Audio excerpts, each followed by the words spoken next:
La idea de este tema es en realidad enfocarnos en lo que es la familia. Y vamos a hacer un análisis y vamos a enfocar el mensaje en analizar un poco la familia en los tiempos de Noé. Eh, Hay una cita bíblica que voy a mostrarles a ustedes ahorita un poco lo que es la imagen. Hay una cita bíblica que nosotros la encontramos en el libro de Lucas. No sé si ahí se está compartiendo, me dicen cualquier cosa, si se ve bien la imagen, si está compartiéndose bien en la pantalla. Sí, se ve. ¿Se ve bien ahí, mi hermano? Correcto. Perfecto. Ok. Hay una cita bíblica que se encuentra en el libro de Lucas y voy a pedirles que busquemos la cita bíblica en Lucas capítulo 17 y a partir del versículo 26 al 28 y después de que leemos la cita bíblica vamos a inclinar el rostro para tener una palabra de oración y solicitarle al Señor que nos acompañe en esta tarde. Lucas 17, del 26 al 28.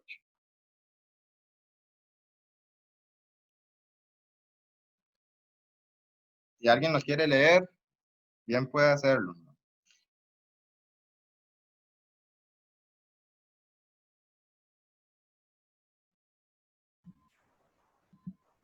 Lucas 17, 26 al 28, dice: Ajá. Como fue en los días de Noé, así también será en el día en que regrese el Hijo del Hombre. Comían, bebían, se casaban y se daban en casamiento hasta el día en que Noé entró en el arca y vino el diluvio y destruyó a todos. También será como en los días de Lot. Comían y bebían, compraban y vendían, plantaban y edificaban. Amén. Muchas gracias, mi hermano. Vamos a inclinar el rostro para orar. Oremos. Querido Jesús, Padre bueno, que moras en las alturas de los cielos, Señor, en medio de querubines, Padre celestial. Te damos honra y te damos gloria, Jesús, porque tú eres bueno, Señor, porque tu misericordia es eterna, Jesús. Alabamos tu nombre, Padre celestial. Y te damos gracias, Señor, por permitirnos hoy invocar tu presencia, Señor, en cada uno de nuestros hogares y lugares donde estemos reunidos, Señor. Te pido, Padre Celestial, que el tema que vamos a trazar hoy seas tú, Padre Celestial, y que lo dé a través de mi persona, Padre Santo. Que no hayan palabras humanas, Padre Santo, ni ideas meramente humanas, Señor, sino que todo sea aprobado por ti, Padre, este día. Y que de verdad sea, Señor, un bálsamo para nuestra familia, Jesús, en tiempos de oscuridad, Señor, en tiempos de dificultad, Padre Celestial, pedimos que traigas por tu misericordia y por tu gracia, Señor, un mensaje, Señor, hable a nuestros corazones, al de nuestros hijos, al de nuestras familias, de nuestras esposas, y que a partir de hoy, Padre Celestial, podamos cambiar nuestra forma de vivir en nuestros hogares, Señor. Te lo pedimos todo en el nombre de Cristo Jesús. Muy bien, hermanos. La cita bíblica es una cita, creo que es muy conocida, ¿cierto? Creo que todo el mundo, todos en algún momento hemos leído esta cita, pero generalmente hemos enfocado esta cita en el contexto social de la cita. O sea, generalmente nosotros nos hemos centrado en analizar esta cita con la función de saber cómo va a estar la parte social antes de que Jesús venga, porque se habla de dos personajes bíblicos sumamente importantes. Uno es Noé y el otro es Lot, ¿ok? Y básicamente el contexto social es el mismo, comían, bebían, se casaban, se hacían casamiento. Entonces yo creo que todo cristiano que lee esta cita se da cuenta que el contexto social se repite, ¿verdad? Pero nosotros vamos a enfocar la cita al día de hoy desde un contexto o desde un punto de vista familiar. Lot y Noé. Y nosotros vamos a centrarnos en Noé por una simple razón. Si yo les dijera a ustedes, si alguien puede abrir el micrófono y me puede contestar, si yo les dijera a ustedes, las dos familias viven en el mismo contexto social, ¿verdad? Tanto Noé, tanto como Lot. Pero si yo les dijera a ustedes, ¿cuál suerte o cuál destino o cuál final les gustaría vivir ustedes como familia? Ustedes con sus hijas, sus hijos, sus esposos o esposas. ¿El de la familia de Lot o el de la familia de Noé? ¿Cuál le gustaría a usted vivir? Yo creo que es una pregunta lógica, ¿verdad? Pero respóndame, alguien que me quiera decir, ¿cuál familia le gustaría a usted vivir en estos últimos tiempos? De Noé. De Noé, ¿por qué, hermano? ¿Por qué Pues no la de Lot? porque fueron los que se salvaron y perdón, también sería como El La sueño de familia de opio. Lot, ¿cómo? Sería como el sueño de opio, que todo papá, hijo o mamá desea que se salve ellos y su casa. Claro que sí, porque la familia, bueno, las hijas de Lot finalmente fueron perversas al hacer lo que hicieron con su papá. Entonces sería mejor la otra familia. Pues sí, hermano, es lógico, creo que lógicamente es la respuesta de todos. Todos nos gustaría vivir el desenlace final que vivió la familia de Noé, ¿verdad? Sin embargo, nosotros tenemos dos panoramas, entonces nos vamos a enfocar en lo que hizo Noé, para que nosotros podamos saber cómo Noé y su familia todas entraron en el arca y se salvaron en un contexto social que pues es similar al que nosotros vivimos hoy. Hermanos, quiero preguntarles, ¿cuál es la mayor evidencia del poder del cristianismo? Ahí lo están viendo. Una cita del Espíritu de Profecía dice en el hogar cristiano que la mayor evidencia del poder del cristianismo que se puede presentarle al mundo, hermanos, es su familia, es mi familia. Una familia que sea ordenada y una familia que sea disciplinada. Dice que si usted quiere dar un mensaje y quiere darle testimonio al mundo de la segunda venida de Cristo o del cristianismo como tal, usted tiene que tener una familia ordenada. ¿Por qué? Porque dice que una familia ordenada va a recomendar la verdad como ninguna otra cosa puede hacerlo. ¿Saben por qué? Porque sus hijos, su esposa, su esposo, eh, sinceros, tomados de la mano de Dios, son un testimonio viviente del poder práctico que ejerce el cristianismo sobre el corazón. O sea, aquí no hay una forma de mentir. La mayor evidencia del poder del cristiano es su familia, hermanos. Y si ustedes ven la historia de Noé, si nosotros analizamos la historia de Noé, Noé y su familia, su esposa y sus hijos, fueron la mayor evidencia del poder de Dios en uno de los tiempos de mayor maldad que existieron entre los antediluvianos. Noé y su familia bastó, la forma de vivir de ellos bastó para que se amonestara el mundo y eso le dio permiso al Señor y le dio la vía libre al Señor para que el Señor pudiera juzgar a la tierra de su maldad.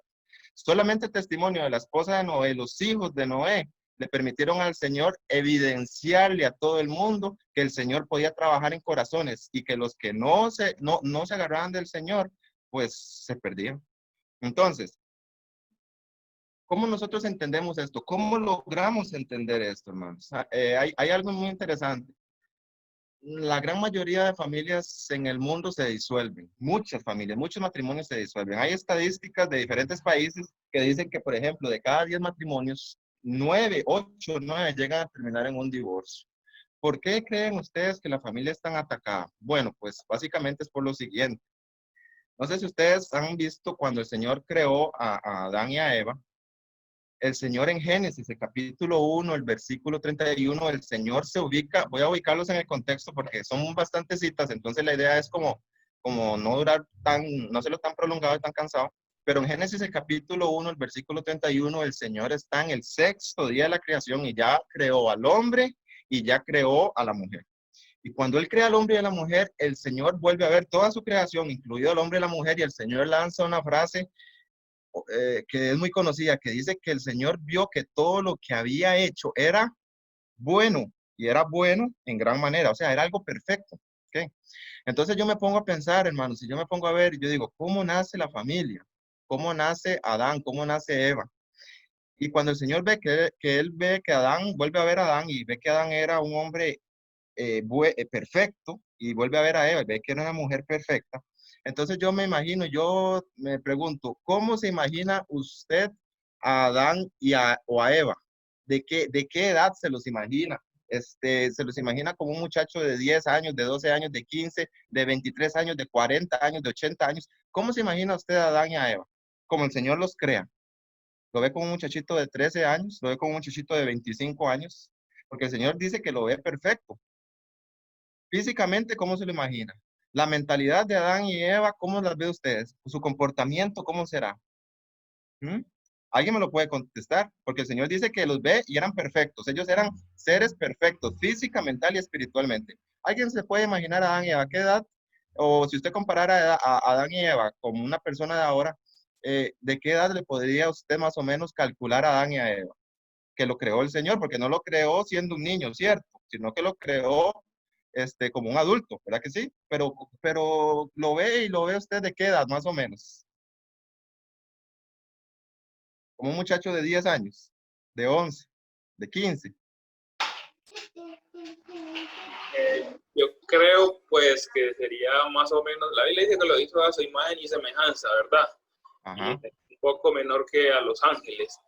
Ajá. Entonces, básicamente sería entre los 27 a 32 años de edad, lógicamente con toda el vasto conocimiento que Dios les transmitió. Y en cuanto a fuerza, en cuanto a salud, pues digamos 0 kilómetros, o sea, estaban, mejor dicho, vigorosos, o sea, no tenían ninguna clase de afectaciones de salud, ni ninguna clase de trastorno mental, ni psicológico, nada de esas cosas. Estaban perfectos. Creíamos que la piel sería como la piel de un bebé, digámoslo así. Un bebé. Ok, muy bien, mi hermano. Yo creo que todos concordamos con la idea de que Adán era un adulto. Cuando el Señor lo creó, era un ser adulto. Ahora, yo quiero que entendamos una cosa. Ustedes saben que Adán tuvo una soltería. Ustedes saben que Adán tuvo un periodo de soltería. Porque si ustedes se van a Génesis, el capítulo 2, del versículo 15 al 20, ustedes se van a poder dar cuenta ahí que cuando el Señor crea a Adán, Él no lo crea casado, ¿verdad que no? Lo crea soltero. Incluso el Señor, antes de darle su esposa, en ese poco tiempo, que yo no sé cuántos minutos fueron o horas, no sé, el Señor, antes de darle su esposa a Adán, Él arregla su vida. ¿Cómo? Pues fíjese, cuando Adán abre sus ojos, recién creado, él lo primero que ve es a su creador. Y él entiende que él sale de las manos del Señor. Entonces Adán, su mente, y recordemos que la mente y el espíritu van conectados, entonces Adán inmediatamente entiende que el Señor es su creador. Adán no le tarda años ni meses en entender que él viene de las manos de Dios. Y sin embargo, cuando él es creado, el Señor agarra a Adán, todavía sin estar casado, y ordena su vida. Porque cuando el Señor ve a Adán y el Señor dice, bueno, necesito que usted trabaje, esto es suyo, lo coloca en el jardín del Edén y le dice, yo necesito que usted trabaje la tierra, que usted haga cosas en la tierra, o sea, usted va a ser el encargado de administrar la tierra. Y cuando Dios le dice esto, Adán pasa, aparte de ser su creador, se convierte en su jefe, en su patrón. ¿Por qué? Porque ¿qué le está dando? Le está dando un trabajo y aparte que le está dando bienes, le está pagando por ello. ¿Con qué le está pagando? Con la tierra. La tierra pasa a ser posesión de Adán o él pasa a administrar la tierra, ¿me explico? Entonces, Adán en su soltería, Adán pasa de ser un hombre que en su momento no tenía nada, se le provee bienes, se le provee trabajo y después de eso el Señor le da una legislatura y una relación espiritual. Determina el Señor la relación espiritual con Adán mientras él está soltero. ¿Cómo lo hace? Le dice, mire, usted puede comer de todos los árboles, pero de este árbol que está en el centro, del bien y del mal, usted no puede comer. Entonces ahí le está dando leyes espirituales antes de casarse. Ustedes ven cómo el Señor comienza a ordenar la vida de un hombre soltero perfecto, sin mancha. Y cuando él, ya Adán tiene su trabajo, cuando ya Adán tiene sus bienes, cuando él puede ya mantener a una esposa, cuando él ya tiene claro lo que tiene que hacer y lo que no tiene que hacer desde un punto de vista y con una mentalidad totalmente santa, entonces Adán, el Señor le da un trabajo a Adán específico para que él entienda la necesidad de compañía. ¿Cuál es ese trabajo específico que le manda a hacer? Agarra a todos los animales y yo quiero que ustedes vean aquí la inteligencia y la capacidad mental que tenía Adán y la que tenía el hombre en aquel tiempo. Adán tuvo nada más y nada menos que ponerle nombre y clasificar a toda especie animal que había salido de las manos del Señor, uno por uno, hermanos. Si a mí me hubieran puesto a hacer ese trabajo, ahorita como estoy, hermano, yo voy por el animal número 10 y ya se me olvidó y se me enredó todo el asunto. ¿Por qué? Porque yo no tengo esa capacidad mental, porque yo no tengo esa capacidad espiritual. Adán la tenía. Entonces, nosotros tal vez no lo hemos entendido porque la capacidad de ellos era una capacidad abismal comparado con nosotros. Pero cuando el Señor lo pone a hacer este trabajo, lo hace al propio, lo hace a propósito, lo hace con culpa. Como nosotros lo decimos así aquí. Lo hace con un objetivo. ¿Cuál objetivo? Porque los animales venían de dos en dos, venían en pareja. Sin embargo, dice la palabra de Dios ahí en Génesis capítulo 2, versículo del 15 al 20, dice que de todos los animales no se encontró ayuda idónea para Adán. Entonces Adán entendió algo que el Señor quería que él entendiera, que nosotros todos los hombres y mujeres en algún momento de nuestra vida, cuando llegamos a etapas maduras de nuestra vida, también lo logramos entender. ¿Qué fue lo que entendió Adán? Y el Señor también mismo lo ratificó. El Señor dijo, no es bueno que el hombre esté solo. Y Adán entiende, y Adán dice, bueno, aquí todos están felices en pareja, todos los animales, pero yo no puedo. Yo no tengo, el perro no puede hablar conmigo, el mono no me entiende, la lora si acaso me repite, pero no puede tener una conversación conmigo. Con ninguno puedo establecer un vínculo emocional, intelectual, ni siquiera una conversación. Entonces Adán entendió que él, aunque estaba acompañado, pues emocionalmente estaba solo. Ahí fue donde él entendió que necesitaba a alguien, pero a Adán no le pasaba por la mente lo que el Señor iba a hacer. Entonces el Señor hace lo que hace y le prepara a su pareja y se la entrega con un propósito. Y este es otro tema que es sobre la mujer, es un tema totalmente diferente, pero el Señor le entrega a la mujer al hombre con el propósito de complementar mentalmente y espiritualmente lo que al hombre le hace falta. Si nosotros nos hubiésemos quedado solos, sin mujer, nosotros no podríamos llegar a potencializar o maximizar nuestras condiciones o nuestras virtudes emocionales y espirituales. O sea, la mujer, el Señor hace a la mujer para que tanto la mujer como el hombre, los dos se unan y los dos alcancen la perfección emocional y espiritual, incluso física, dice el espíritu de profecía. Ahora, hermanos, entendiendo esto, a mí me llama algo mucho la atención. ¿Por qué? Porque si el mismo Señor le da a Adán una esposa cuando él ya está apto físicamente y emocionalmente y espiritualmente para casarse, a veces yo me pongo a ver algo que pasa mucho en nuestras iglesias, que es que a veces nuestros jóvenes no han llegado ni siquiera a su madurez física y ya tienen novias. A veces los jóvenes ni siquiera son hombres todavía formados. A veces estamos en proceso de crecimiento. Estoy hablando físico, no estoy hablando de emocional, porque nosotros a veces tardamos más emocionalmente de madurar que físicamente. Entonces, nosotros muchas veces, a veces no hemos llegado a la madurez física o hemos llegado a completar nuestros patrones de crecimiento fisiológicos y ya tenemos a veces relación de noviazgo de meses o incluso hasta de años. He visto en nuestras iglesias, hermanos, relaciones de noviazgo de 1 año, 2 años de jovencitos de 13, 14, 15 años. Y yo me pregunto, yo digo, bueno, ¿cuál es el fin del noviazgo? ¿Cuál es el fin con el que el Señor creó o cuál es el fin del matrimonio como tal? Una persona, una muchachita de 15 años o un hombre de 15 años no va a poder mantener a su novia hasta que tenga trabajo. Entonces va a tener que tener una relación de noviazgo de unos 5 o 6, 7 años aproximadamente. Eso es mucho tiempo. Incluso él va a tener que desarrollarse física y emocionalmente durante muchos años, o sea, todavía no va a estar listo. Y hay algo que aún más me llama la atención, porque Adán no estaba solamente listo física y emocionalmente, también estaba listo espiritualmente para casarse el mismo día que lo crearon. Nosotros a veces estamos listos físicamente, incluso a veces estamos listos económicamente, tenemos nuestros bienes, tenemos nuestro trabajo, pero a veces espiritualmente no estamos listos para casarnos, que eso es de lo más importante. ¿Por qué? ¿Cómo sé yo que Adán estaba listo para casarse? Cuando el Señor le lleva a Adán, a su pareja, a su esposa, Adán lanza una frase, Adán dice, esto sí que es que hueso de mis huesos y carne de mi carne. Incluso lo completa, dice, por lo tanto, dejará el hombre a su padre y a su madre y se unirá a su mujer y serán una sola carne.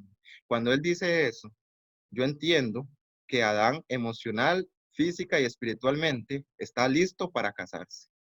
Nosotros muchas veces no, mis hermanos. Cuando aunque usted tenga todo listo para darle lo que se necesita para mantener una relación de pareja, hermanos, asegúrese que está listo espiritualmente para casarse. Aunque tengamos 40 años o 50 años y no hemos logrado tener de verdad, madurez espiritual, mis hermanos, todavía no estamos listos para casarnos. Nosotros debemos consagrarnos al Señor antes de dar el paso del matrimonio, porque el Señor así lo estableció. Y muchas de las personas que se casan, incluso se casan diciendo que es que el matrimonio es santo y el Señor lo instituyó en el principio. Pues sí, tienen razón, pero se brincan todos los pasos que el Señor instituyó con Adán y nada más se casan sin importar el proceso que el Señor estableció con una persona santa. Y yo les pregunto, mis hermanos, si ustedes se ponen a ver, Satanás ataca el primer matrimonio de la tierra de una forma muy sutil y de una forma muy interesante. A mí me llama mucho la atención cómo Satanás ataca a Adán y a Eva. ¿Saben por qué? Porque yo quiero hacer otra pregunta. Adán y Eva, perdón, Adán y Eva eran personas espiritualmente, tenían la misma madurez, físicamente tenían la madurez y emocionalmente tenían la misma madurez los dos. Los dos eran iguales. ¿O había alguna diferencia entre ellos?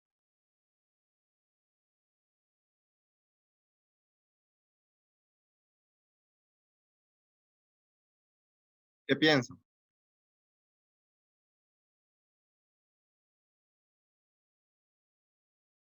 ¿Alguien que me conteste?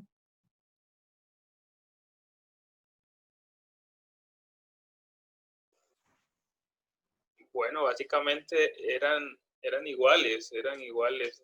Primero, pues vemos que Dios crea a Adán, lo forma, y luego de Adán pues sale Eva, conforme a la voluntad de Dios, y es totalmente completos en todos los sentidos, los dos. Sí, eran iguales, exactamente.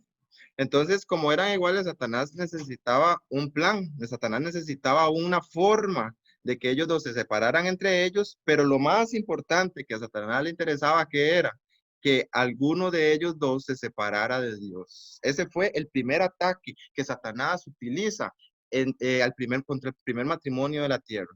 Nosotros en Patriarcas y Profetas vemos que Satanás se alegra sumamente y se alegró, se regocijó de su triunfo. ¿Por qué? Porque con la tentación que él planteó, que le planteó a Eva, él logró el objetivo principal de él, que era que uno de sus seres recién creados, ligados con el Señor, llegaran a desconfiar del amor de Dios, a dudar de su sabiduría, a violar su ley y por ese medio también ir donde la otra persona que también tenía las mismas características y desconfiar del Señor. Ese era el principal ataque que Satanás utilizó para que Adán y para que Eva cayeran. Ahora, yo pregunto, Satanás hace las cosas de una forma, hermanos, que a mí me llama mucho la atención. ¿Por qué? Porque Satanás en realidad no hace mucho, Satanás hace muy poco. Para que una persona caiga, Satanás es muy, pero muy poco y Satanás utiliza un método que a mí me hace mucha gracia, que a mí se me asimila a una historia, una reflexión que se llama la historia del caballo que estaba amarrado. No sé si la han escuchado. Es una historia de un caballo que estaba amarrado y vino un demonio y lo soltó. Cuando el demonio soltó el caballo se metió a la finca de unos campesinos y el caballo comenzó a comerse la siembra del dueño de la finca. Entonces el dueño de la finca salió y tomó su rifle y mató al caballo. Cuando el dueño del caballo vio lo que había hecho el dueño de la finca, entonces el dueño del caballo tomó su rifle y mató al dueño de la finca. Entonces la mujer del dueño de la finca, al ver que habían matado a su esposa, entonces mató al dueño del caballo. Entonces el hijo del dueño del caballo tomó su rifle y mató a la mujer. Los vecinos enardecidos, enfurecidos todos, agarraron y mataron al muchacho, quemaron su casa y cuando todos vieron todo el caos que había sucedido, se fueron todos muy enojados donde el demonio y le hicieron una pregunta y le dijeron al demonio, ¿por qué usted hizo todo eso? ¿Por qué hiciste este gran mal en este pueblo? Donde todo era paz, donde no había absolutamente nada malo. Y el demonio nada más contestó muy tranquilamente y dijo, yo lo único que hice fue soltar el caballo. Ustedes saben, mis hermanos, que Satanás hace lo mismo con nosotros, hace lo mismo con las familias, hace lo mismo en los matrimonios. ¿Por qué? Porque Satanás hace cosas simples, porque él sabe que nosotros, nuestras tendencias y nuestra maldad es tanto que nosotros nos vamos a encargar de hacer el resto. Y Satanás, así como hizo con Eva, algo tan simple, ¿qué fue lo único que hizo Satanás con Eva en esa primera instancia? Simple y sencillamente tener una conversación con ella. Unas cuantas palabras lo que usó con ella. Satanás no agarró a Eva del cuello y le abrió la boca para que comiera, no. Satanás simple y sencillamente le presentó y le planteó una idea y Eva cambió esa idea. Y producto de esto, mis hermanos, producto de un matrimonio que se apartó de Dios, caemos en Génesis 6:15. Nosotros vimos que en la palabra de Dios dice que Adán y Eva tuvieron hijos e hijas y ellos llenaron la tierra. Y en Génesis 6:15 el Señor vuelve a ver la tierra y el Señor dice que los pensamientos del hombre en aquel entonces eran de continuo solamente hacer el mal. O sea, que Satanás siguió llenando el corazón de los descendientes de Adán y Eva a pensamientos desviados. ¿Ok? Sin embargo, mis hermanos, nosotros podemos ver cómo hace Satanás para que tantas generaciones después de Adán y Eva, todos los demás parejas, los demás matrimonios, tengan hijos que cada vez, descendencia tras descendencia, iba haciendo lo malo conforme pasaban los años. ¿Cuál fue el método que utilizó Satanás? Tuvo que Satanás cambiar la estrategia para que los hijos de Adán y Eva, los nietos, los bisnietos y los tataranietos de ella, tuvo que cambiar la estrategia para que ellos siguieran alejándose de ese amor con Dios, porque yo sí sé, hermanos, y algo estoy seguro, generación con generación que iba pasando sobre la tierra, el Señor iba tratando de acercarse al hombre y restablecer su vínculo. Sin embargo, Satanás utilizaba un método, y era un método muy eficaz, y a Satanás le sirvió por muchos años y le sirve todavía ese mismo método para que las familias de la tierra logren desvincularse del amor del Señor. Vean ustedes qué interesante. ¿Por qué? Porque cuando Satanás utiliza el primer ataque en contra de un matrimonio, él lo utiliza con parejas que eran santas, que tenían conexión con el Señor. Pero ya después Satanás tiene que cambiar un poco y se le hace hasta un poquito más fácil. ¿Por qué? Porque ahora las parejas ya no son santas. ¿Por qué? Porque ahora nuestros pensamientos son desviados al mal. Entonces el segundo ataque que Satanás utiliza es el siguiente. Miren qué interesante. ¿Saben qué es esto? En la Biblia tiene un nombre. Y está ahí mismo, en Génesis, el capítulo 6, del versículo 1 al 3. Este es el segundo ataque que utiliza Satanás para que todas las familias de la tierra se aparten del Señor. El hermano contestó bien, el hermano decía que no, que Adán y Eva tenían el mismo nivel espiritual, el mismo nivel físico y el mismo nivel emocional. Pero a partir de ahí empezaron a ver hombres y mujeres que tenían unos espiritualidad más alta y otros espiritualidad más baja, ¿verdad? Y dice Génesis, el capítulo 1 y el versículo 3. ¿Alguien que me lo quiera leer?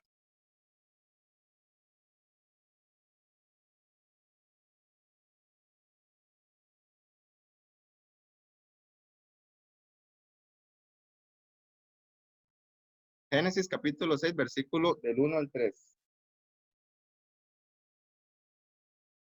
¿Alguien? Yo leeré por aquí. Gracias. Los hombres empezaron a multiplicarse sobre la tierra y les nacieron hijas. Cuando los hijos de Dios vieron que las hijas de los hombres eran hermosas, tomaron por esposas las que más les agradaban. Y dijo el Señor, mi espíritu no contenderá con el hombre para siempre, porque ciertamente él es carne. Así sus días serán 120 años. Cuando el Señor ve, y noten ustedes, hermanos, que el Señor dice, mi espíritu no contenderá. O sea, yo estoy esforzándome, estoy haciendo algo para que el hombre vuelva, pero Satanás está utilizando una estrategia que va a hacer que el mal se prolongue durante muchos años. ¿Cuál es esta estrategia que utilizaba Satanás? Vean qué interesante. Los hijos de Dios empezaron a ver, ¿quiénes son los hijos de Dios? Esas personas que comenzaron a mantener su relación con Dios. Dice la palabra de Dios que eran los descendientes de Set, que comenzaron a alabar al Señor. Y dice la palabra de Dios que los hijos de Dios comenzaron a alabar a Dios cuando nació Set. Pero también dice que venían las hijas de los hombres, y las hijas de los hombres tenían, lo menos que tenían en su corazón era Dios. Pero dice que los hijos de Dios, cuando empezaron a ver que las hijas de los hombres eran así, como ustedes ven en sus pantallas, dice que cuando se dice que eran hermosas, no es que eran más bonitas que los hijos, que las hijas que las hijas de Dios, era que eran más sensuales. su forma de vestir, su forma de hablar, su forma de comportarse, su forma de ataviarse era diferente a las de las hijas de Dios, sumamente diferente. Entonces ellos comenzaron a ver que ellas eran más sensuales, no más bonitas como tales, sino más sensuales. Su belleza era una belleza distinta, había sensualidad en ellas. Entonces ellos empezaron a unirse con ellas en matrimonio. Y esto tiene un nombre. ¿Cómo se llama esto? El segundo ataque de Satanás con el cual y lo mantiene hasta la fecha, con el cual ha desbalanceado el cristianismo hasta la fecha, tiene un nombre. Cuando un hijo de Dios o una hija de Dios se une con una persona que no ha aceptado a Dios ni tiene a Dios en su corazón, ¿qué nombre recibe esto, hermano? ¿Cómo se llama esto? Y recordemos que es diferente al principio, porque Adán y Eva tenían el mismo, digamos que el mismo nivel espiritual, ¿verdad? Pero ya aquí no, aquí ya no. Aquí, por ejemplo, los hijos de Seth no tenían los mismos principios espirituales que las hijas de, por ejemplo, de Caín, ¿cierto?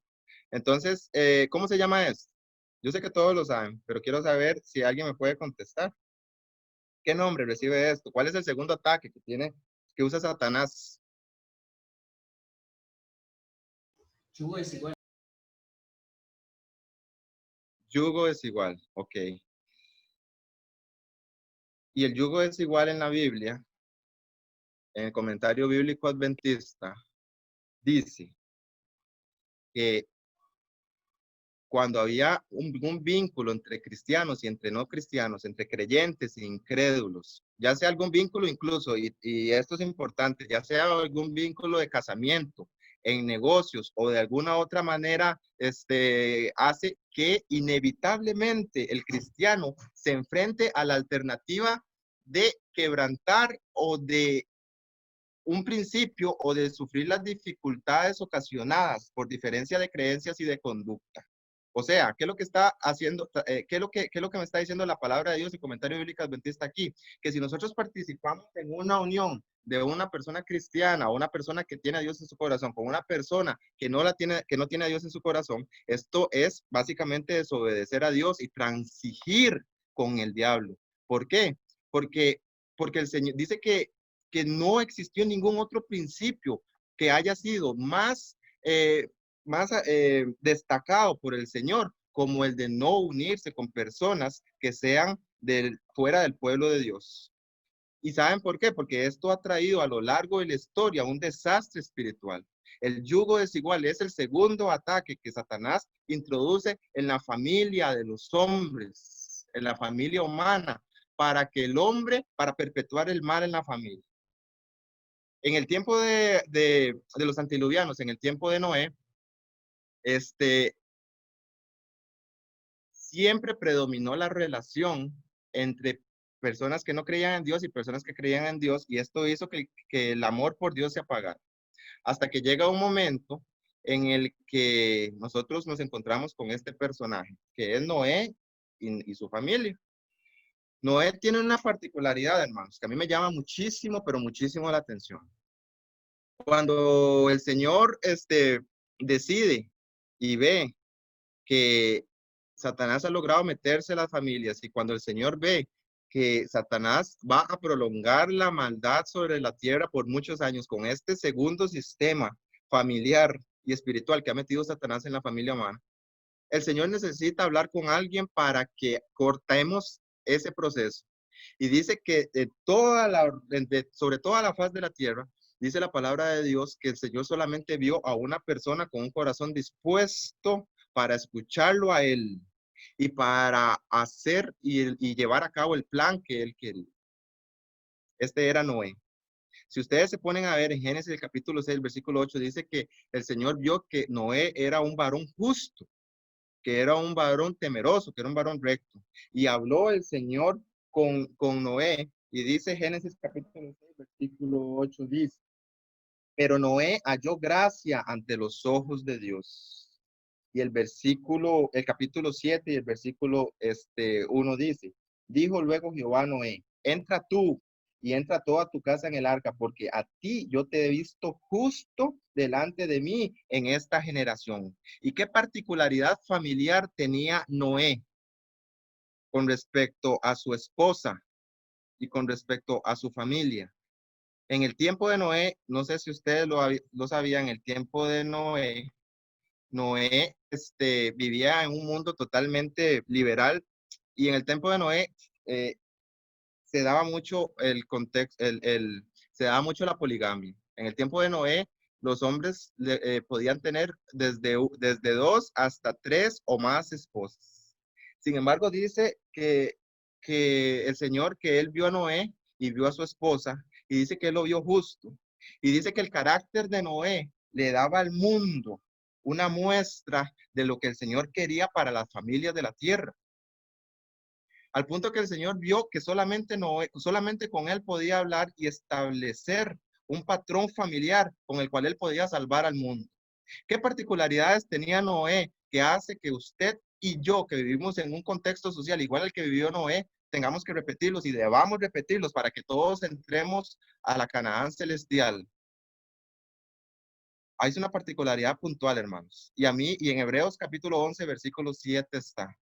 Y quiero que lo busquemos. Vea lo que dice Hebreos, el capítulo 11 y el versículo 7. De hecho, hermanos, a mí, si no fuese por lo que hizo Abraham, para mí, el padre de la fe, si no hubiese sido por el acto que hizo Abraham con su hijo Isaac, para mí el padre de la fe, antes que Abraham, hubiese sido Noé.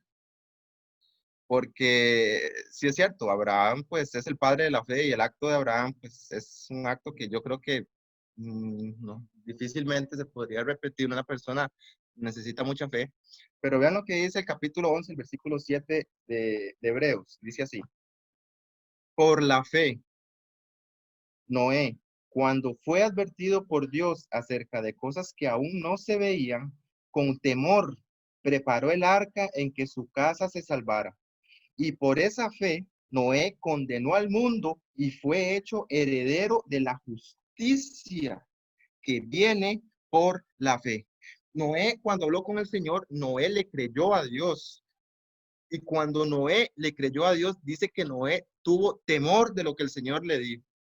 Entonces dice que Dios le da a Noé una misión y le dice a Noé que haga algo, y Noé le cree al Señor, y Noé, mientras comienza poco a poco a hacer lo que el Señor le mandaba, a amonestar al mundo, dice que las obras de Noé demostraban suma sinceridad, y que conforme Noé iba avanzando poco a poco, se iba perfeccionando y él iba manifestando más fe. Dice que él le daba al mundo el ejemplo de creer exactamente lo que Dios dice. O sea, Noé agarró a su familia y Noé le dijo a su familia, le dijo a su esposa y le dijo a sus hijos: vean, el Señor nos ha dado una misión. Vivimos en un mundo que tiene a Dios por el suelo. Vivimos en un mundo en el que nadie quiere nada con Dios. Vivimos en un mundo en el que ningún niño, ningún joven, ningún adulto, ninguna mujer quiere absolutamente nada con el Señor. Y Noé dijo: no, yo le creo al Señor. Y agarró a su familia y le dijo a su esposa y le dijo a sus hijos que ellos iban a dedicarse sus bienes materiales, su fuerza física y su fuerza emocional, lo iban a dedicar a hacer lo que el Señor les dijo que hicieran. Y básicamente lo que tenían que hacer era construir un barco. Y dice que conforme él iba construyendo ese barco, que aparte de que todo lo que tenía lo invirtió en ese barco, y cuando él comenzó a construirlo, dice que ese barco ahí en tierra seca, cuando empezó a tomar forma, que eso le llevó a Noé muchísimo, pero muchísimos años, dice que la gente empezó a ver de todo lado aquella cosa, y el comportamiento de aquella familia era totalmente diferente a los que todas las demás familias de la tierra tenían, y eso llamó poderosamente la atención de las personas que vivían en aquel tiempo. Y cuando ellos, aparte de ver cómo ellos vivían, aparte de ver lo que ellos hacían, la gente llegaba y la gente veía que el niño pequeñito de Noé, porque ahorita vamos a ver que cuando Noé engendró a sus 3 hijos, a Sem, a Cam y a Jafet, él tenía 500 años. Y él entró al arca, dice la palabra de Dios, que cuando él tenía 600 años. O sea, quiere decir que mientras Noé se le dio la misión de que construyera un arca, Noé estaba engendrando hijos todavía. O sea, le estaban dando la misión de: mire, usted tiene que llevar un mensaje importante, pero su esposa por otro lado le estaba dando también el mensaje: mire, felicidades, usted va a ser papá. O sea que Noé llevaba varias cosas encima, ¿no? Si él no estaba soltero y el Señor le dijo, usted vaya, tranquilo. No, tenía que dedicarse a su esposa, tenía que criarse a sus hijos, tenía que ver que sus hijos estuvieran sanos, que estuvieran fuertes, tenía que sus hijos fueran hijos de principios, que todo lo que estaba alrededor de ellos no consumiera a sus hijos, y también tenía que hacer lo que el Señor le decía, todo en conjunto. ¿Cómo hacemos nosotros para hacer lo mismo que hizo Noé? Pues vean qué interesante lo que dice aquí. Dice que cada martillazo que daba Noé en la construcción del arca era un testimonio para la gente. Y yo pregunto, ¿quiénes fueron los que recibieron de primera mano la impresión de la determinación de este hombre? ¿Quiénes? Cuando usted ve a una persona determinada en su familia, cuando usted ve a una persona determinada en su casa, usted al principio, usted va a pasar por varias etapas y usted va a decir, yo creo que esta gente es como esta persona es como un poco fanático, es un poco extremista, está como, no sé. Pero cuando usted ve que esa persona con el tiempo se mantiene con su misma integridad, con su misma forma y con su misma determinación en sus principios, usted deja de ver a esa persona como fanático, usted comienza a ver a esa persona como una persona determinada. Los primeros que vieron la determinación de Noé de martillar todos los días, levantarse en la madrugada, orar, hacer su culto, reunirlos y después empezar a trabajar hasta horas de la noche en algo que para mucha gente no tenía sentido, los primeros que vieron eso fue sus hijos y su esposa. Y conforme la gente llegaba y la gente le decía a Noé que él estaba loco, que qué estaba haciendo, que qué era lo que estaba diciendo, que nada de lo que él estaba diciendo iba a pasar, dice que Noé se mantuvo como una roca firme en medio de la tempestad. ¿Qué quiere decir esto? Cuando una roca se mantiene firme en medio de la tempestad y cuando la palabra de Dios y el Espíritu de profecía dice que tempestad, quiere decir ataques de Satanás. O sea, a Noé se le vinieron oleadas, hermanos, oleadas grandes de críticas, de burla, de bullying, dicen ahora, ¿verdad? A Noé básicamente que no se le atacó físicamente y no acabaron con su vida físicamente porque el Señor no lo permitió, ni que él ni sus hijos se perdieran. Y Noé estaba rodeado del ridículo popular. Noé, todo el mundo lo humillaba, pero dice que Noé se mantuvo tan íntegro por su fidelidad que las palabras de Noé, cuando él hablaba, dicen que eran palabras tan poderosas que la gente podía escuchar la voz de Dios. Y recuerden que en todo este proceso, siempre los que escuchaban la voz de Dios eran sus hijos. Sus hijos veían cómo su papá agarró todo su dinero que había en su bolsillo y cómo cuando él hablaba con propiedad y cómo él hablaba y hablaba con determinación a los hombres. Y la gente y sus hijos veían en su papá algo diferente que todos los demás hombres que existían en la tierra. Porque la relación que tenía Noé con Dios le daba a Noé una fuerza tal, mis hermanos, que solamente las personas que viven eso pueden manifestarlo, no se puede explicar. Y cuando él hablaba, era el mismo Señor que hablaba. Y cuando él trabajaba, era la misma fuerza del Señor que movía su brazo. Entonces él, por esta determinación, él juzgó al mundo. Porque si un hombre pudo dar un ejemplo tal, todos los demás lo podían hacer. Entonces nosotros tenemos que agarrar a Noé y desmenuzarlo dentro de varias áreas, hermanos. ¿Por qué? Porque nosotros tenemos que ver cómo era Noé como esposo. En el tiempo en el que vivía Noé, vivimos en el tiempo como ahora. Todo el mundo tiene a su esposa en su casa y tiene un montón de amantes, unos en el celular, otros en revistas, otros en páginas de internet, otros de verdad físicas en otro lado por allá. Y en el tiempo de Noé era la misma cosa. Noé incluso tenía, así por aceptación social, tenía el derecho de tener 2 o 3 esposas si por allá se lograba cansar de su esposa o si tenía alguna pequeña disfunción o grande discusión con su esposa, él podía agarrar otra esposa. ¿Por qué? Porque socialmente era bien visto. Pero Noé entendió un principio que en ese momento no estaba escrito, pero sí estaba grabado en su corazón. ¿Por qué? Porque Adán y Eva lo vivieron. ¿Cuál fue el principio que Noé logró, que el Señor grabó en el corazón? Monogamia, respeto a su esposa, darle lugar a su esposa. Noé fue un varón íntegro, fue un varón recto que incluso entró con su esposa al arca. ¿Por qué? Porque él logró vivir y darle el lugar a su esposa que ella se merecía. El mismo lugar que le dio a Adán y a Eva. Proverbios 5:18, Job 31:1-2, y de nuevo lo vamos a leer por tiempo, pero por ejemplo, Proverbios 5:18 al 23, dice la palabra de Dios, sea bendito, sea bendito tu manantial y alégrate con la mujer en los días de tu juventud. dice, como sierva, como gacela delicada, recréate en su amor y en tus caricias satisfágase siempre. Noé amaba a su esposa y conforme ella se iba avejentando, no la quería menos, la amaba cada vez más. Job, el capítulo 31, versículos 1 al 11, dice que Job hizo un pacto con sus ojos para que sus ojos no se fueran detrás de quién, detrás de una mujer virgen, porque dice que cada galardón le daría el Señor si él hiciera tal cosa.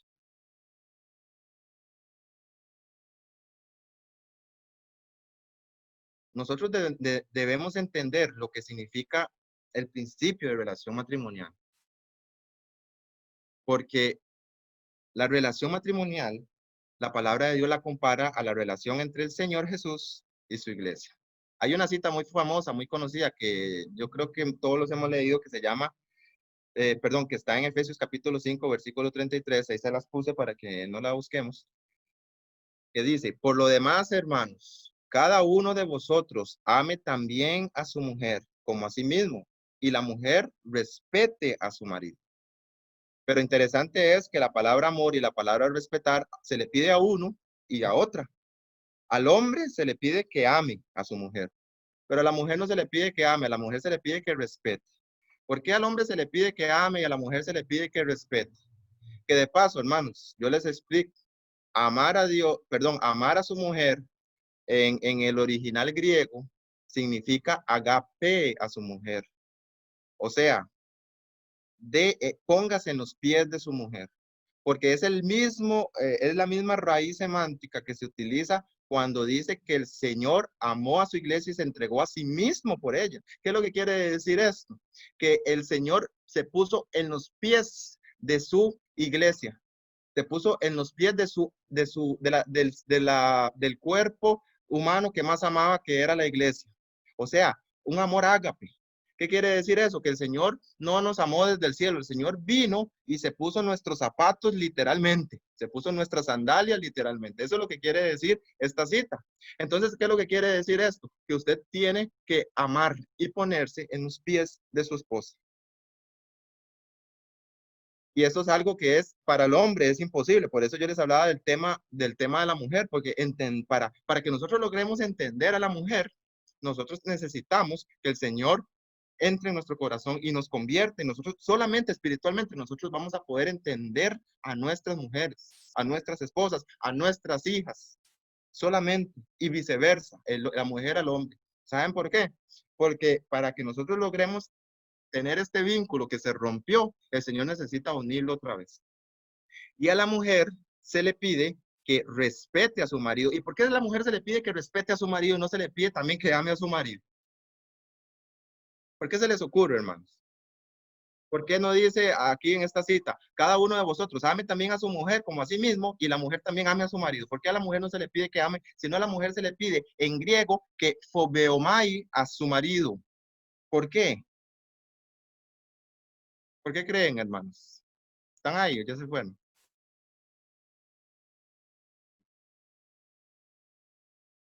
¿Alguien tiene alguna idea? Pregunto, voy a ponérsela más fácil, pregunto. La mujer, ¿quién lleva 9 meses en su vientre a otro ser vivo? La mujer. ¿Quién tiene que dedicar tiempo durante 9 meses a que se forme una persona dentro de usted, dentro de ella misma? La mujer. ¿Quién tiene que sacar tiempo, mis hermanos, para darle de comer de usted, de su propio cuerpo, a otro ser vivo? La mujer. La mujer estructuralmente y cerebralmente tiene una fisiología y tiene una psicología totalmente diferente al del hombre. Si usted agarra un cerebro de un hombre y agarra un cerebro de una mujer, usted los va a ver igual, hermanos. Pero funcionalmente, estructuralmente y neurofisiológicamente, mis hermanos, las conexiones y las funciones de las estructuras cerebrales de la mujer son totalmente más complejas y más diferentes que las del hombre. Y la mujer tiene más conexiones entre la parte emocional del cerebro, que se llama el sistema límbico, y la parte frontal del cerebro, que es la que regula la toma de decisiones entre lo bueno y lo malo. ¿Qué quiere decir eso? Que la mujer tiene más capacidad de amar y decidir profundamente que el hombre. Lo que pasa es que a veces la mujer, como tiene más actividad emocional, a la mujer le cuesta muchas veces más dar el lugar al hombre. Entonces se le pide a la mujer que respete a su esposo, porque a veces la mujer, cuando entra al pecado, la mujer cerebralmente se coloca en una posición a veces un poquito más elevada, como le pasó a Eva. Entonces se le pide a la mujer que respete a su marido. Y es muy sencillo, hermano. Yo quiero darles un ejemplo. Por ejemplo, nosotros a veces los hombres pensamos que nosotros somos superiores a la mujer y nosotros a veces pensamos que la mujer con lo que nosotros le damos le basta. Con el dinero que le damos le basta. Que nosotros cuando venimos de la casa venimos cansados y que la mujer tiene que atendernos y nosotros a veces entendemos y pensamos eso.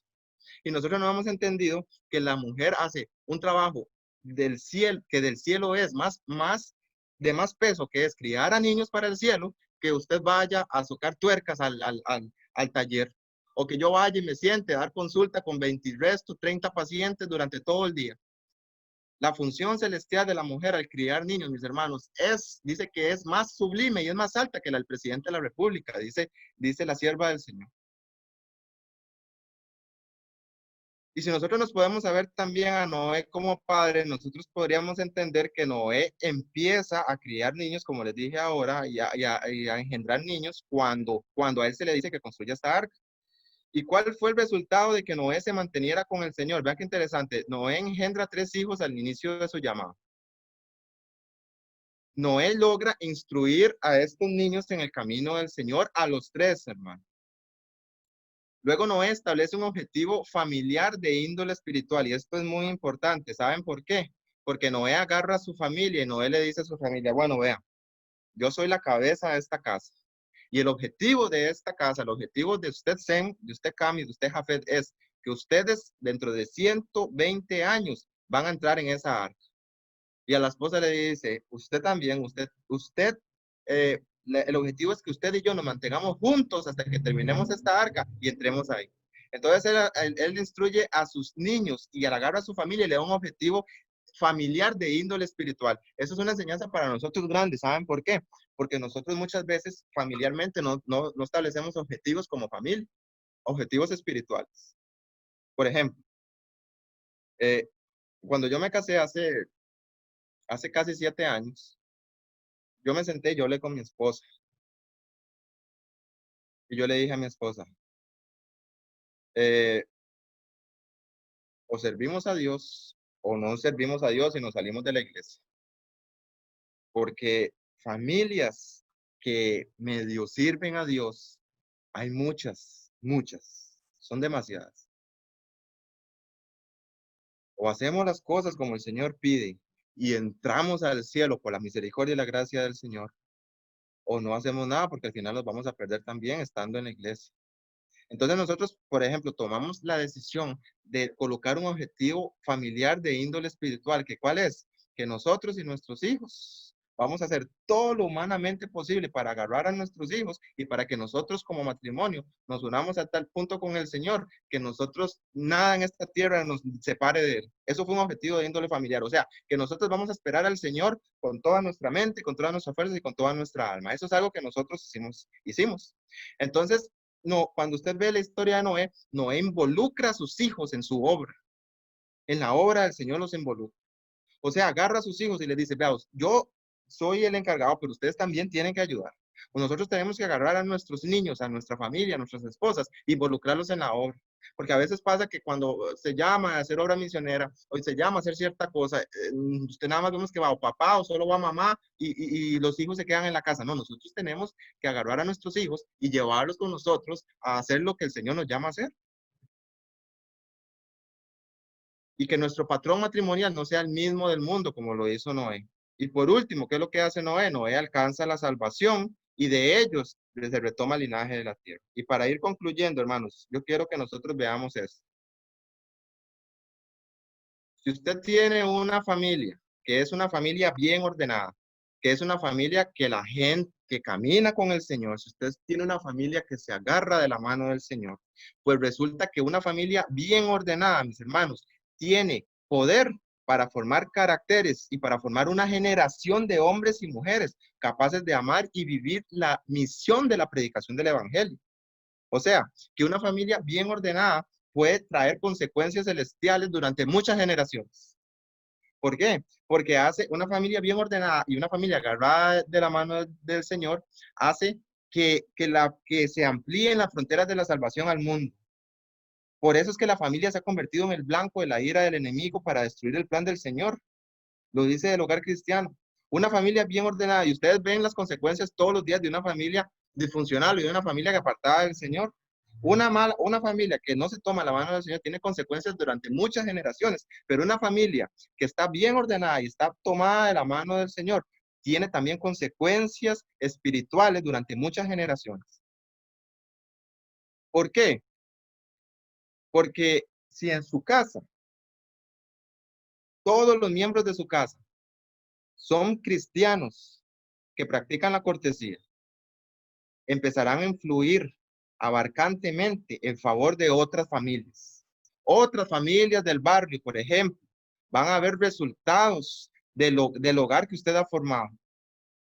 Y también dice que los ángeles de Dios a menudo van a visitar el hogar que se rige por la voluntad de Dios. Porque ese hogar llega a ser un hogar de refrigerio para muchas personas, porque mediante un cuidado vigilante usted empieza a formar a sus hijos, evitando que ellos crean que ellos son personas más importantes, los más importantes de la tierra. Porque usted comienza a corregir hábitos incorrectos y usted comienza a enseñarle a sus hijos que no solo él tiene derechos, sino que otras personas también tienen derechos. Pero para eso se necesita que una persona con fe agarre el timón de la casa y bajo esa influencia, todo el hogar empieza a reconocer y a acatar el principio que solamente esa persona puede establecer. Y termino con esta cita que la encontré en el Comentario Bíblico Adventista y en la Revisión Herald. Cuando Dios creó al hombre para la gloria divina, para que después de que Adán y Eva pasaran por la prueba de la tentación y pasaran por esa aflicción, la familia humana empezara a llegar a ser una con la familia celestial. O sea, el propósito de Dios al inicio, dice el Comentario Bíblico Adventista, que era repoblar el cielo con la familia humana. Por eso el Señor le dice a Adán y Eva, multiplíquense y llenen la tierra. ¿Cuál era el propósito del Señor? Que de los descendientes de Adán y Eva, después de pasar por esa pequeñita prueba que ellos tuvieron, era repoblar el cielo con esta familia, porque en el cielo había quedado un hueco inmenso, recuerden. Vean lo que dice la Revisión Herald. Las vacantes que se produjeron en el cielo por la caída de Satanás y sus ángeles serán llenadas por los redimidos del Señor. Y si usted lee esto, usted se da cuenta por qué Satanás ataca tanto a su familia, por qué Satanás ataca a su esposa, al esposo, por qué Satanás ataca a sus hijos. ¿Saben por qué? Porque en el cielo, a ustedes y a mí, mis hermanos, a nuestra familia, nos están esperando. Nosotros tenemos que empezar a crecer espiritualmente aquí como familia para llegar a entrar al cielo y ocupar un lugar que nosotros, el Señor, ha apartado desde hace mucho tiempo para nosotros. Nuestra familia es la sociedad más importante que el Señor tiene aquí en la tierra. Sus hijos son los seres más importantes que el Señor tiene aquí en la tierra. Su esposa y su esposo son ustedes, la unión de ustedes dos, son son la sociedad más importante que el Señor tiene aquí en la tierra. ¿Por qué? Porque el Señor tiene un campo para nosotros, pero Satanás sabe esto y Satanás se molesta cuando él ve que personas que él considera como inferiores a él vayan al lugar a tomar una posición que él y que los suyos dejaron. Entonces yo les voy a pedir un favor, hermanos. Cuando usted vuelva a ver a su hijo, no sé la edad que tenga, sea pequeño, sea adulto, sea adolescente, no lo vea solamente como su hijo. Cuando usted vea a su esposa, no lo vea solamente como su pareja, ¿no? Véala como una persona que el Señor le ha guardado un espacio en el cielo. Dele a su hijo, dele a su hija.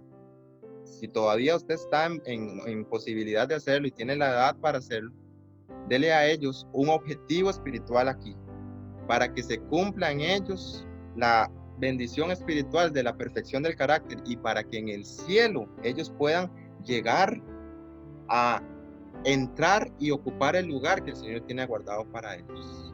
Nuestra familia es importante, hermanos, y nosotros necesitamos comprender que alguien nos espera, pero que aquí también hay alguien que nos ataca, ¿no? Oremos por nuestra familia y yo les pido, hermanos, que a partir de hoy nuestro hogar sea un hogar que invoque todos los días al Señor en cada mañana y cada noche. Que el Señor les bendiga. Vamos a orar. Querido Jesús y Padre bueno que moras en el cielo, alabamos tu nombre, Señor. Te damos honra y te damos gloria, Señor. Te pedimos, Padre Celestial, que nuestra familia, Señor, pueda cumplir el propósito que tú has trazado para cada uno de nosotros, Señor, que es llegar a la estatura de Cristo, Padre Celestial, prepararnos aquí en esta tierra, Padre Santo, para poder ocupar un lugar allá en el cielo, Señor, y vivir por toda la eternidad, Señor, bajo tu compañía, Padre Santo. Te pedimos que nuestros hijos, Padre Santo, hoy sean tomados en tus manos, Señor. Que nuestra esposa, nuestra pareja, Señor, nuestro cónyuge, sea, Padre Celestial, hoy, Padre Celestial, tomados en tus manos. Y te pido, Jesús, Padre Santo, que nuestros hogares se conviertan, Señor, en moradas de ángeles, Padre Celestial. Que tu Santo Espíritu hoy trabaje como nunca, Señor, en el corazón de quienes se han apartado de ti en nuestros hogares, Señor. Y te pido, Padre Celestial, que ahora que estamos viviendo en la medianoche de este mundo, Señor, y que se acerca la mañana gloriosa, Señor, que el llamado, Señor, a quienes se han apartado de ti en nuestros hogares, Padre Santo, sea más fuerte, Padre Celestial. Que trates con ellos, Señor, con nuestros familiares que no están hoy contigo, Padre Santo, que trates con ellos hoy, Padre Santo, con misericordia, Padre Celestial, pero que también, Padre Santo, tú hagas lo que tengas que hacer para que se afirmen nuestros corazones, Señor, y para que nosotros, Jesús, cumplamos, Señor, en nuestras vidas el objetivo que tú trazaste para nosotros y para nuestros seres queridos. Llévanos, Padre Celestial, a tus pies, Jesús.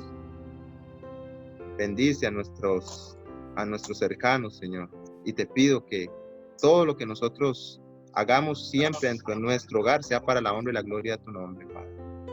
Bendice esta iglesia, bendice este grupo, y cada uno de ellos los coloco en tus manos hoy y siempre. En el nombre de Jesús te lo pido todo. Amén.